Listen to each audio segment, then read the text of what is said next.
And we're like, well, we're ready to put it on the menu. So that was kind of like how it started. And then eventually I started doing pop-ups and stuff. So the inspiration was literally boredom, creativity, and passion. It was like, it just came together and made it happen. I guess I'll go next. Let's see, my inspiration, basically I was living an alkaline lifestyle since about 2016. And then around 2019, I went traveling to Colombia, and that's where the idea for my business was born. I was like, all right, I've seen a lot of other people, start businesses right now. Again, vegan stuff is still pretty young, so I thought it was like a good opportunity to just jump in and see what I could do. And then the pandemic, a lot of people lost their jobs, including me. I was a server, and at that time, when people started, they already knew me as like the weird healthy guy. So they started hitting me up with sea moss gel, and then long story short, it just grew from there. Went to Lake Merritt, no brand, no mark, sea moss out of a mason jar, and pretty soon it grew into an actual brand and something actually tangible for the future. So basically, just living my lifestyle. That's it. I guess for myself, my inspiration was I was going on a foraging adventure for Valentine's Day with my partner. We decided to go out and go hiking, and then as my friend Tony Alvarez, his name is Shruti Walkabouts, he was the one that was kind of introducing all the mushrooms that we were finding, and he was explaining all the benefits that the mycelium has for the soil, for the trees and nature, and also for our bodies, our nervous system, neuron cells, and all that. And my partner had an accident a few years back where she has memory issues, so I was like, you know what? I found out that lion's mane helps people with Alzheimer's or memory issues, so I decided to start foraging. And from foraging, I started seeing people growing mushrooms, and I bought a grow kit from somebody at the farmer's market, thinking that I know what I was doing. I really didn't know what I was doing. I got some wood chips from the pet store. I'm like, let's see if this works. I broke down the grow kit, and I got a bucket, and I drilled some holes in the bucket. Next thing you know, like I did the whole thing that they told me to do on YouTube, go to YouTube University. And then from there, I broke it down, made the bucket, and out of nowhere, a few weeks later, I had oyster mushrooms. I was like, wow, I had oyster mushrooms, how did that happen? So it was pretty cool to see that, and then from that, I started experimenting, and I was like, you know what, if I learn how to do this from that, I wonder if I can take a foraging mushroom to the back of my yard. And I had a tree in the back of my house, and I was like, well, it needs a puncture wound in order to have the spores go inside, right? So I decided to slap that mushroom on that wound. I went to a ceremony for a few days, and after my ceremony, I came back, and it rained that following weekend I was gone. I came back, there was a cluster of oyster mushrooms. I was like, what? How does that happen? So like seeing the miracle of nature, the miracle of God, the miracle of life in front of my eyes, and the miracle that these mushrooms are capable of doing for nature, for the animals, and for all living life was very inspiring for me. And the fact that I came from the hood, and a lot of people around me don't have this opportunity, so that's why I'm out here today, like selling mushroom products for super low prices, because a lot of people don't have that money to have that type of knowledge or information passed down to them. So just teaching people, and then now I'm teaching classes now. So I have my first mushroom class at Naturally Herbs in Richmond, California, December 10th.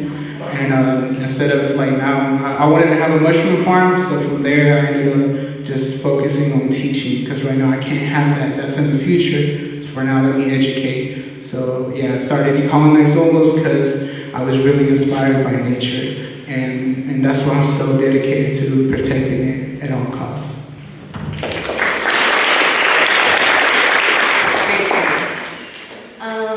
So for me, becoming a chef and opening up my own business was a lifelong dream since since I was a child. In 2016, finally went to culinary school. Went in as a vegan, but purely from a dietary standpoint, had no other motivation or knowledge behind that. And then it was a sequence of events in culinary school that led me to determining that I was at a crossroads with my culinary journey and that I needed to take the vegan route.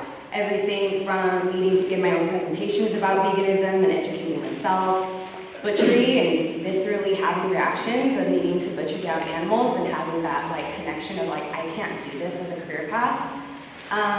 And then also kind of just being like the butt of a joke in culinary school, and that's just kind of chef humor of just like, oh, the vegan. So for me, once I chose that path, it was like, oh no, I'm gonna show you what vegan food can be. So I ventured out to New York cooked for some really amazing vegan chefs that make everything from scratch, and just learned and taught myself how to make my own cheeses, my own meats, and then came back to the Bay Area to start my own business. And during the pandemic, with everything shutting down, it was definitely like, I don't know how I'm gonna make this happen, and then Alameda County legalized home-based restaurants. So that gave me the foot in the door to just test out my menu and see if I had what it took, that people really enjoyed my food, and it kind of took off. So it's just been a passion project that I've been fully enjoying seeing the evolution of. So many amazing journeys from all of you. So my journey with juicing and starting a business was, I always wanted to start a business, and it was always a process of finding the passion. And when I went vegan years ago, I started juicing at the same time. And when I learned about the benefits of reversing sickness and disease with natural ingredients, I became so obsessed with it, and I was always making juices for friends and family coming over. But I wasn't making like certain juices with different recipes. I was throwing everything in the juicer, and they were freaking out because it was like just brown, and they're like, "Oh, this is great." I'm like, "But it's so good for you. You have no idea, like all the benefits." And then I just started making more recipes and balancing different recipes of what was good with each other and what it would help with like reducing inflammation and helping diabetes and high blood pressure. And then I was like, you know what, I want to create a business with this. So when I moved back to the Bay Area, I'm originally from here, it was just, okay, what do I need to do? So I went the route of Googling everything, and taking the time to get all the certifications and the licensing, and that took a whole year. And when I launched it was 2 weeks before COVID, and during that time, I was like, oh my God, how am I gonna do this? But then everyone wanted to be like boosting their immune system and supporting local businesses, so it was a blessing in disguise. And I've just become so passionate about it, the fact that you can reverse almost all diseases with natural ingredients and juice fasting and really rebooting your whole system. And that's why I created this business, and I try to spread that knowledge and that the health benefits to everybody. And I can always go on and on about it, but that's basically it. Thank you. Awesome. So, I'm like, what do I need to not stand next to so we're not making that sound? So, one of my questions was, what area or gap did your business fill in that was missing before? And most of you kind of answered that, but Danielle, I want to switch back to you because your business is Vegan Chula. What area or what gap do you feel like your business was answering the call to that wasn't there before? Great question. For me, I think it was two things. I grew up in Hayward, California, in the East Bay, which is a food desert if you are a vegan. It is incredibly hard to attain anything in that area. Yes, you can frequent your local Thai food restaurants and Indian food as much as possible, but that's really all you have, and then you need to cook from home. So first and foremost, it was really important to me to open up my home restaurant back in Hayward. I had so many people just being thankful, like, thank you, there's finally a vegan option here. So that was really important. And then the other thing that I think is, even in the creation of my name, Vegan Chula, like, vegan has such a negative connotation associated with it, and I really wanted to change the narrative on that. What my mission with my business is to make it so much more inclusive to people, and it be more of an inviting type of cuisine.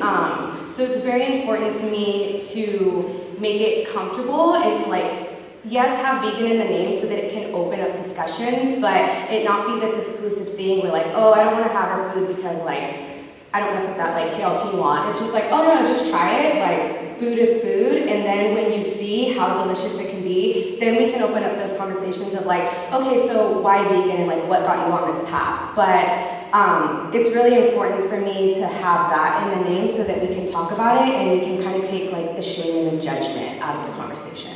If that makes sense. Perfect. So now this question is for all of you because that leads me into my next question. What excites you or keeps you going with this idea? Because same as what Danielle just said, I have the Bizerkely Food Festival. It is not the Bizerkely Vegan Food Festival because I'm actually a therapist in real life. As a therapist, I have to break down the stigma around the word vegan. And like Danielle just said, food is food. Apple is food. It's not vegan food, it is food. So for all of you, what excites you or keeps you going with this business that you started? I can briefly, my show now. I can briefly answer. Well, what keeps me going, like I said, it's been a lifelong dream, and eventually it's going to be a brick and mortar restaurant. So this is just the goal of feeding people my food, opening up their minds to what vegan food can be, what comfort food can be, and then just going on that trajectory of it being brick and mortar, flagship stores, continuing on from there. But yeah, just the dream is big, so just keeping it moving from there. I would say what makes it all worth it and keeps me going is the response from the clients that I have and the response from the results that they get from drinking the juice and how it's helped them through different types of sicknesses, and also really changing their mindset about when they drink the juice. Maybe their past experiences haven't been good, they didn't get anything that tasted well balanced or enjoyable to drink.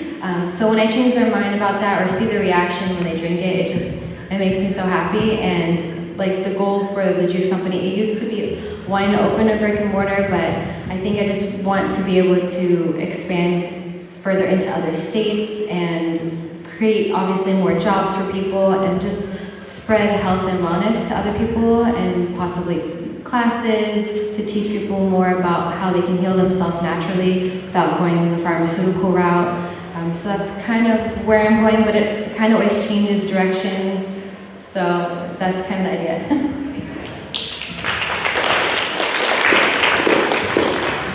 I guess for myself, it would be the fact that now that I'm in between two different worlds of the mycology community and the vegan community. People in the mycology community have small animal farms, right? So you see a lot of people in mycology eating a lot of animals or have some type of animal being raised around their kids, right? So now I'm able to be in these two places and having these full-on conversations with these people and changing their perspective. And when I have these full conversations with them and we're sitting down, eating mushrooms that we grew together or we foraged together, but bonding over food, how we're talking, because food is food. But, taking someone else's life is not food. So having those discussions and having the kids around kind of motivates my business even more now. The fact that I'm able to speak about these things to other people that we couldn't sit at the table before. And now we're sitting at the table now and we're having these conversations. So it's pretty cool. And the fact that I used to be an X Factory farm worker, so it puts a whole different change in showing them the oppression behind everything. So it's pretty cool to have that. And then the fact that I'm able to take this to places that a lot of people need it. Like people that are having health issues or have liquor stores or McDonald's and stuff like that. We don't need that no more. So when people come to me and I set up pop-ups with Jordan and a few other people around me, it's and I see their reaction yo, this is cool. Those are the type of things that kind of just motivate me to keep it going and to motivate my friends around me like this to keep them going. Because like you said, we have to keep our business alive and learn how to keep our community together.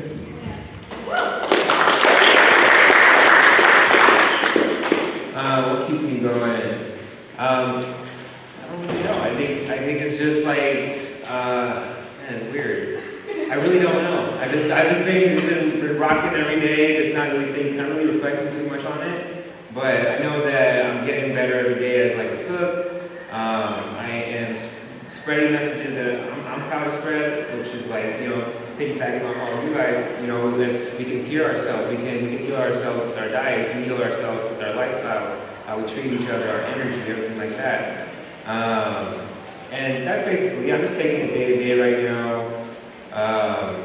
My business is still very young, and so I'm just enjoying it every day pretty much. I don't, it's just a part of me at this point.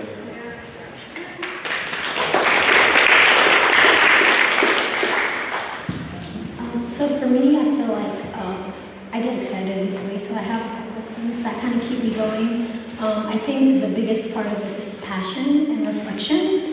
I feel like I try to figure out how to sustain the joy in it without getting to a point of exhaustion. I've been around a lot of people that work in restaurants, and I know, or own restaurants, and I know how exhausting it can be. So for me, the narrative I want to change is the exhaustion. For me, I'm trying to enjoy it and put leisure and kind of in the forefront of it. So that way it's always something that I enjoy doing. It doesn't become like a job or something that I'm like, oh no, I gotta make these many donuts today. Another thing that kind of keeps me going, the name came from That House of Vegan. It actually came from being mocked by my family members. Because every time I go back home, I grew up in the north of Nigeria, and it's mainly Muslims. It's like Islam. It's like an Islamic region. And so we celebrate Eid a lot. And so a lot of times they ask me, well, how do I fulfill my religion if I can't eat meat during Eid? And I'm like, I don't have to eat meat. I can eat anything else. Like, I can eat the traditional food. It doesn't have to be meat. So like after like really trying to figure out how to name my business, I was like, you know what? I'm actually gonna take all the shit that I got and put it together and actually just own it. I'm a Hausa woman that is vegan, and that doesn't make me any less Hausa. And it doesn't make me a Western Hausa person. And so I decided to go with that. And another thing is, growing up in the North, women or girls are groomed to be domesticated. So I grew up, I started cooking when I was 5, not because of domestication. I'm the first out of 6 kids, so I was helping my mom a lot. But by the time you reach puberty, there's this, oh, you need to learn how to cook so that way when you go to your husband's house, you're gonna do this and do that. So the idea was always in your husband's house. So at some point, I dreaded cooking. Like, it was one of those things where I'd be like, no, I'm not gonna cook. I don't have to prepare myself to be in my husband's house today. And so it took a while. I separated myself, and when I became vegan, I kind of got back into creating and enjoying it. So now it's exciting that I have separated the stereotype and the trauma and the oppression of wanting to be domesticated, and now it's very joyful and very me. It's like I want to wake up at 3 a.m. and make donuts. I think of the flavors in the middle of the night, and I'm like, when I wake up, I'm gonna go buy some pomegranate and some ginger and see what's gonna do and figure it out. So it's changing the narrative and like really writing on passion and seeing how far I've come from a lot of the narrative that I've been trying to recreate for myself. Yes. So, I don't know about y'all, I don't dream about pomegranate donuts at 2 o'clock in the morning. But now that you kind of have us drooling and thinking about it, we're going to do a best. What is the best item? And I'm just going to shameless plug liquefied juicer really quick. What is the best item that is going to make everyone in here hungry or race to your booth or whatever? What is your best item? Like the one that you're just like, you have to try my fill in the blank. Ooh, okay. You should try everything, but you really have to try my lemon loaves. They are really, really amazing. I don't like lemonade, and I'm very picky about my relationship with lemon, but somehow, like, the chemistry just came together. This lemon loaf is not too lemony. It's not, like, it's really good. I offered it for the first time actually yesterday. I had a pop-up at Understory, a restaurant in Oakland, and I offered that. And everyone that ordered it literally asked to talk to me because they were trying to figure out what I put in there. And because a lot of people also don't like lemon, apparently. So I was like, oh shit. So I think you should really try the lemon loaves. I'm really trying to put more energy into it and focus. And yeah, so you should try it out. Next, what's the best thing? Well, the food's getting better little by little. Every day, working hard. But my baby is the sea moss gel, the one that got everything started. I think it still kind of goes a little bit under the radar in terms of like. It's like in Rainbow right now, and they sell most of it, but like outside of that, it's kind of not too many people are hitting the upgrade anymore. It's kind of they're more focused on the food now, and it's like, well, that's actually my favorite product, to be honest. Like it started everything, it makes me feel great. I take it every day, and I wish more people would be turned on to it. Like I am. I love sea moss. Okay. So I guess for my product, I would say any of the products are super awesome, super helpful for the people. I have grown kids, but I would like for y'all to come out to have an experience. Come out to one of the foraging walkabouts that we have every other month, especially right now through the mushroom season. It's all the way towards the end of February. So if y'all want to hit up the booth, scan the QR code that we have on the banner and sign up and and come with us and learn about the mushrooms and go forage your own mushrooms. Last year we found maybe like almost 10 pounds, right? More than 10 pounds? Yeah, everybody had grocery bags when we were leaving, so I would like everybody to come out and show y'all how to forage properly as well.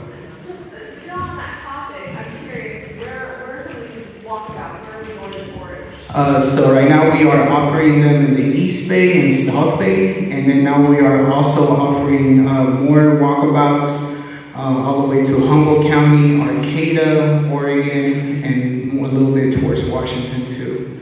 Okay, so I've actually seen mushrooms in Tilden Park in Berkeley, the Berkeley Hills. What are some things that you might find out here in this way? Right now, at the moment, you'll definitely find a whole bunch of chicken in the woods. So that's probably what you see in Tilden, because yeah, a bunch of turkey tail, but right now you'll definitely see a whole bunch of chicken in the woods. If you go to the Berkeley Hills, you'll randomly find oyster mushrooms. So keep your eyes out. Last year, I found 6 pounds just walking my dogs randomly, and I was like, oh my God, there's mushrooms. So you never know. And then lion's mane as well. You'll find a bunch of lion's mane underneath dead oak trees, or sometimes if you go to Mount Tamalpais, and you drive around there, sometimes the beginning of this year, I found 3 pounds of lion's mane just randomly on the tree as I was driving. I sent Jesse to go down and run to go get it. I like, Jesse, can you go get it? And let's go. And then it was a big wad of lion's mane. So yeah, there's a whole bunch of different mushrooms out here. And there's mushrooms to dye mushrooms to dye clothing with too. Like dyer's polypore, you can dye yarn. And then also you grab some of that mycelium and add it to your soil in your garden. Super beneficial. It helps out a lot. Thank you.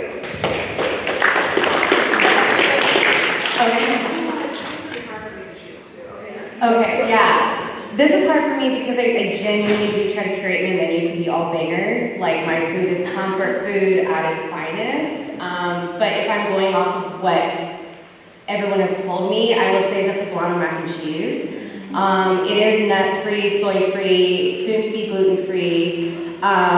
It's poblano cream sauce made from scratch, queso blanco made from scratch, and then I top it with spiced sunflower seeds, fried jalapeno, fried shallot, and it is a crowd pleaser for sure. So.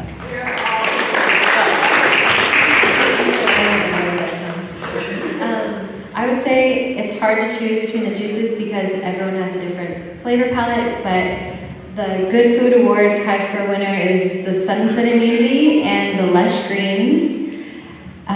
Those are the top ones, but you can always get them all in stores all around the Bay Area at all the natural food stores. Where are you at? Where's some of the stores? Got Berkeley Bowl West, Rainbow Grocery, Byright and Divisadero, other avenues, Monterey Market, Butcher's Son, Alameda Natural Grocery, Castro Valley Natural Grocery, and more coming. Okay, I have 2 more questions, but I will take a question from the audience. Anyone have a question for our panelists? Yes, Nina.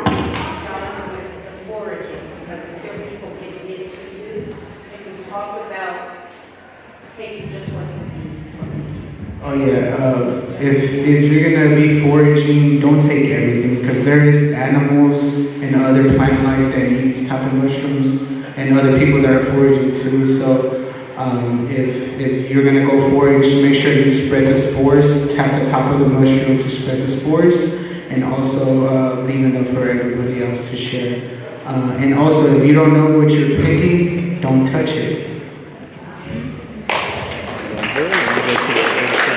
For each business person, if you have an online presence, a website, or a Facebook page, could you let us know what it is? At the moment, I'm working on my website. It's under construction. We just launched we're launching our LLC this year. We're teaming up with Let Our People Grow, just right here. So I do have an Instagram at the moment. You can definitely tap into that.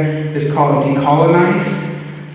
And then Hongos, like Hongos in Spanish, Hongos. And you can follow me on there. And then right now we have an event going on for Dia de Muertos on the 30th on Eventbrite. So it should pop out for the Bay Area things to do. So y'all can definitely check it out. Yeah, you can check it out on my booth right here by the corner. Decolonize Hongos, and then I'll show you more information. I got business cards too. Mine's DLP Remedios, REMEDIOS, and .org. Where are you usually? Where do you find yours? I'm usually the city, but like for food and stuff, I'm doing pop-ups. Monday, Tuesday, I'm in the East Bay in Richmond at Naturally Herbs serving food. Everyone should go check out Naturally Herbs. A lot of good stuff going on there. A lot of other alkaline chefs just like me, cooking everything from scratch, doing everything super healthy. Tapping in with indigenous medicine and all that good stuff. So, yeah, Naturally Herbs, dlpremedios.org, and then you can also check out the Instagram, which is dlp_remedios. You can find me on Instagram at That House of Vegan. I'm currently working, let me spell it for you, that like THAT and Hausa, HAUSA, vegan. You can find me at Understory. I'm actually part of their test kitchen incubation program, and it's going to be going on until March of next year. So I'm going to be doing pop-ups every other Saturday. I just had one this Saturday, so the next one is going to be November 5th. I am expanding more to offer more authentic northern Nigerian dishes. So that way, so over there you'll have more of my savory dishes. I also serve desserts at Grandeur. It's a restaurant on Grand Avenue. And I also do a vegan pop-up every third Sunday of the month in Richmond at Unity Park. That's where you can find me. Awesome. You can also find me on Instagram at Vegan Chula Eats. I actually just landed a residency in Oakland at the Rosemary Jane Dispensary. So I will now be there every second and fourth Sunday of the month. You should also check out that dispensary. They focus on curating products that are equity owned, LGBTQ plus owned, BIPOC. They're a dope business, and so I'm very happy to be in partnership with them.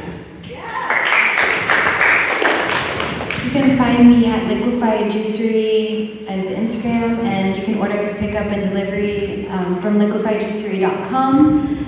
I offer delivery throughout the Bay Area. There's juice cleanses, superfood eats, meal replacement shakes, plant-based milks with adaptogens, all the good stuff. Awesome, thank you. This is all the places you're at, so we already know where you're going. One more question from the audience. Yes. Hello. So my question, I'm wondering, how do you keep your entrepreneurial spirit and, have a support system?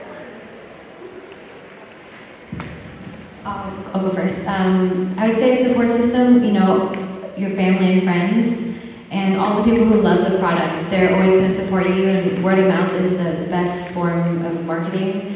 And when you build a connection with certain clients, they love your products, they're going to support you, and it just becomes a regular thing, and then you get joy from that and seeing, everyone that you're providing for happy, then it kind of makes it go around and you want to keep going, keep pushing. Yes, exactly that. I would say the exact same thing. And what everybody else has kind of mentioned today too, that just the response from others, like it's very vulnerable to put your product, your brain babies, your ideas out there. And so for people to have such positive receptivity to what's inside of you and like putting it out into the world, it keeps you going because we're all creatives. And so to see your creative outlet being supported and recognized, it just makes you want to keep pushing and be like, okay, let me show you what else I got. For myself, it's like Habina said, like maybe 2 hours ago, is keeping 5 people around you that are very driven and motivated, because those 5 people represent who you are and how you act, and it's good to have people around you that are going to motivate you, that support system, that are going to be behind you no matter what. They're going to be able to just allow you to be down when you need to be down, and pick you up when you need to get picked up. And what keeps me my drive going with that is like everybody said, just the replies from people, the information that we're getting out, the fact that it's so easy to access, we just don't have those people around us. So yeah.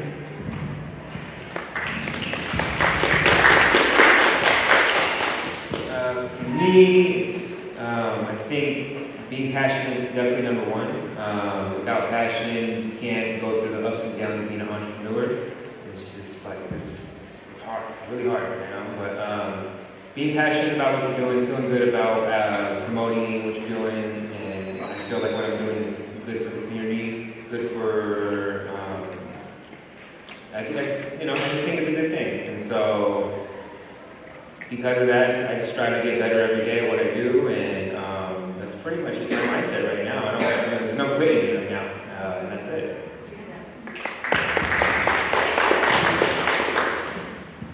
For me, I think I'll have to say, remember to keep it playful. I try to, because I do a lot of things. Like I like performance art, I like doing monologues in my head, and so sometimes I hate committing to things that keep me stuck in one place.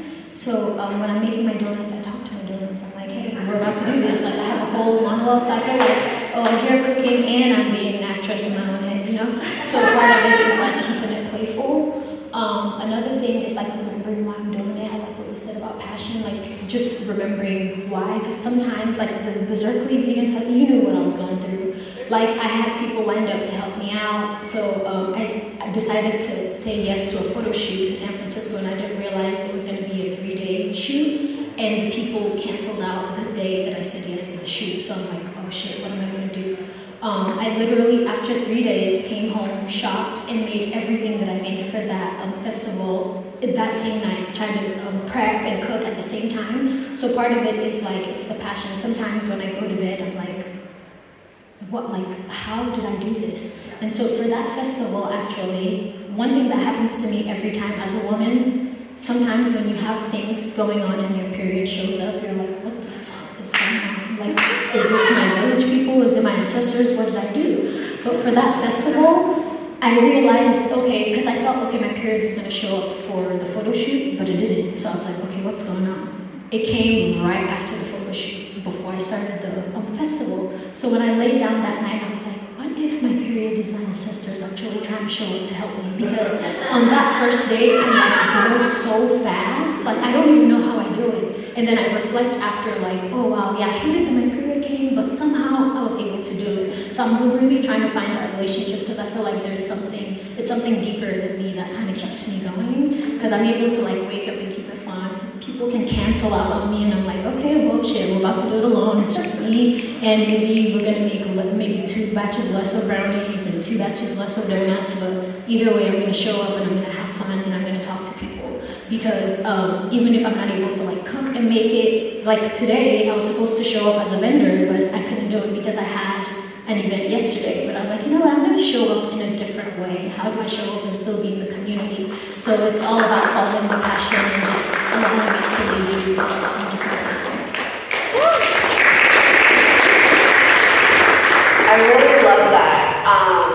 Yeah, I think all of us here are kind of solo entrepreneurs. We have people who, wrap around us and support us, but a lot of us, it's your brain baby. I was up till 3 a.m. last night. No. Cooking. that was during the week of the Bizerkely Food Festival. I was pulling 20-hour days to pull that festival off by myself. It's really amazing what you can do when you put your mind to it. I think Satal just touched on a really important point before we wrap this up. As solo entrepreneurs, as you know, you're gardening your brain baby. For me, when it comes to like, I do vegan events year round. And for some reason I have to ante up every year. So this year the festival was bigger. I did a vegan yacht party this year. I'm bringing back my vegan Valentine's Day event, and it's like, people don't see what happens behind the scenes. So the last question is there one thing you would want your customers and future customers to know about, what happens behind the scenes? What does it take to make your brain baby happen? I think you guys miss all the mistakes that we probably made. Every day I'm messing something up. Every day I'm learning something new. Thinking about a different way I could do this or do that. Oh, my menu's not so expanded. Let me pump out some more recipes. Let me keep challenging myself. Let me keep pushing myself to be better and all that kind of good stuff. And yeah, sorry, I forgot the question. All the things that happen behind the scenes I'm so tired. Can you tell? There's all the things that people don't realize goes into making your passion happen that people don't really think about or see behind the scenes. So yeah, all the mistakes happening, and then on top of that, having to be the one to pick yourself up after you're feeling super discouraged, because it's like, damn, I just put my all into that. For example, like I went to the Coal Valley Fair like last month. It wasn't an all vegan event. I was competing against the meat companies, and so I got killed. I was prepping all night. I did everything, but I think I barely broke even, maybe. But I'm not complaining or anything. It's just like that's whatever. Take it on the chin and keep going. Yeah, that's part of it. Yeah, that's true.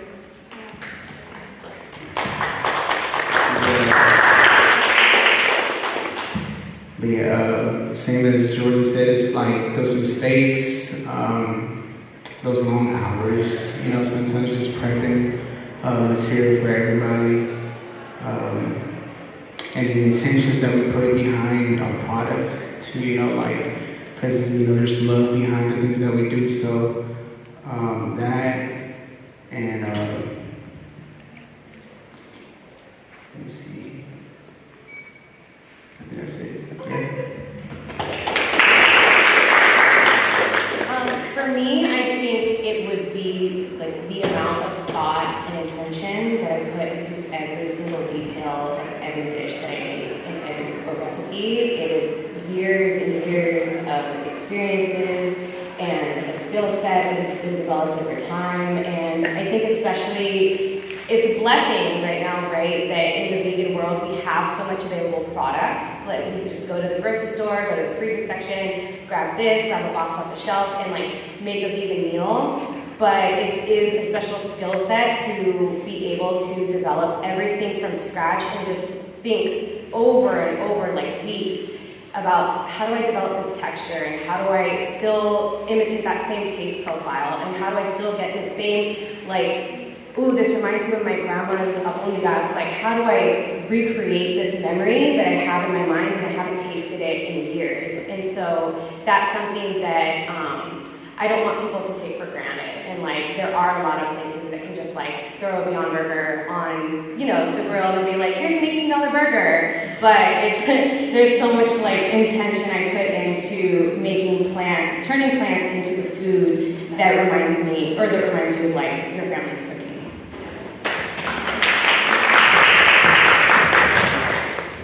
I would say something that people need to understand about running a business is obviously all the stuff that goes on behind the scenes, all the things that work and don't work.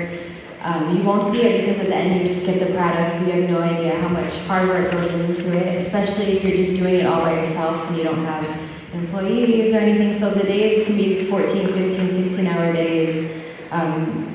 For myself and for my business, I'm doing everything from ordering the bottles, which it's extremely hard to have glass bottles, especially with COVID and getting it shipped. It'll be sold out all the time, and it's like, oh my god, how am I going to fulfill these orders with no bottles? And it's the labels, and they're backstocked, and then labeling, bottling, getting the produce, and then they're sold out of the produce, and you have to find somewhere else. And then you just want good quality ingredients, so you're very picky, and then juicing and just everything, and then bottling it and delivering it and picking it up, and then emailing customers and following up. It's a lot that goes on behind the scenes, but it's so enjoyable at the end of the day because you wouldn't want it any other way.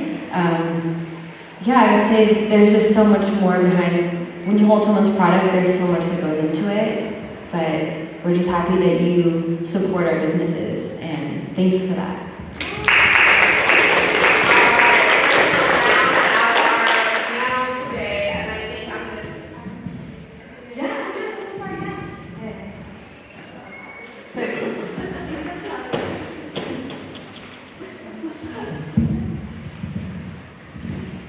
Yeah, thank you for sharing what you shared, actually. I feel like one thing I want to add is it really takes a lot of focus and precision, and a lot of things that people also don't see is the sacrifice. It really, for me, it took a lot of social sacrifice. It took focusing on what I wanted to do and removing myself from social circles, even despite the FOMO.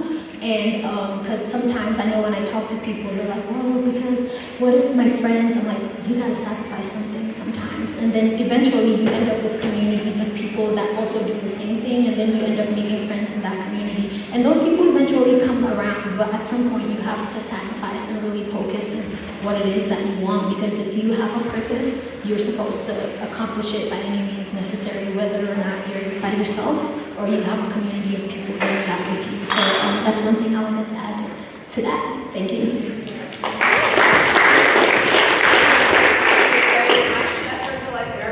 We can't do brunch. I had a 20-hour shift. I'm like, we don't have to hang out. I understand. I do not judge my chef friends for canceling on at the last minute. I understand. For our last question to round it out, just something that you just want everyone to know about your business, the future of your business, or just something you want to leave the audience with that resonates with you and your business that you want us to know about. Anything. Closing statements. Oh, closing statements. Well, for me, I feel like if there's anyone out there that feels like they have a passion in food and they're wondering how they're going to start, like I was that person 2 years ago. I still feel like that person, because sometimes I'm like, oh shit, I gotta bookkeep, I gotta post on Instagram, I gotta talk to these people, I gotta make the post about I forgot to put the date and the time of the event. It's actually about to start happening right now.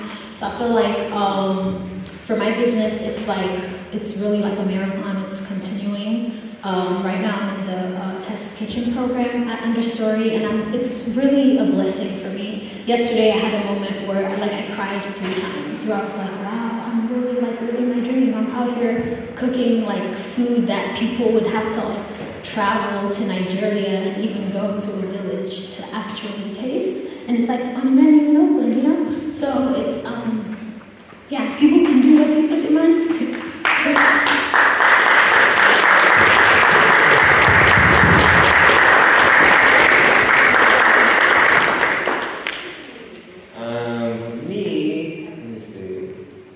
I don't even feel like I hit my stride yet, so I think you're going to start seeing more from my videos next year.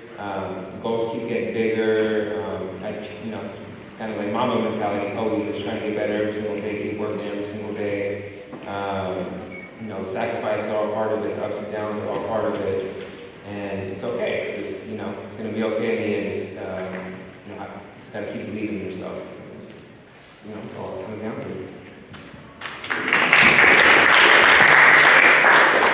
I guess for myself, I'm really deep into protecting the earth and really going action into it. So I would just appreciate if everybody would plant a tree or take care of, clean some trash. That'd be super cool to see. Because every time I go to the park, it just sucks to see trash there that doesn't even belong there. And then saying hello to people around you when you hike. Because every time I go hiking, people don't even say what's up, they just look right there. I'm like, bro, come on, say what's up. I'm trying to say that, I'm trying to have a good day with you. But say what's up to the people around you, tell them you love them, be there for them, and just show it.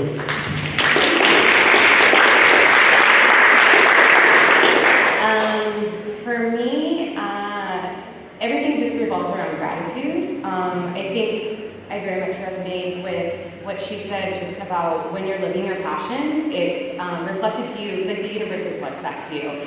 I've been in my first year of business, and I have far passed all of my goals for this year, and have even gone into my second year goals.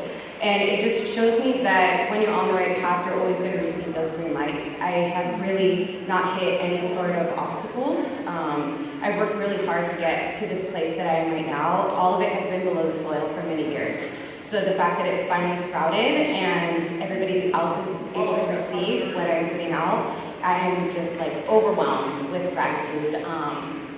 And yeah, I just hope I can feed you all soon. Please see me. Please say hi if you see me out. I can't wait for you to try my food. And I'm so grateful for the experience. So a couple things. One would be, if you have the goals, just do everything you have to do to reach them, whether it's little things every day. And you're gonna have off days, you're gonna have your mental health days, but just make sure you reach those goals and work towards them. And then second, I would really like, if anyone is interested in learning about juicing and the benefits and how it can reverse any sickness, or if they have family members that are dealing with anything, it's my passion to help with that.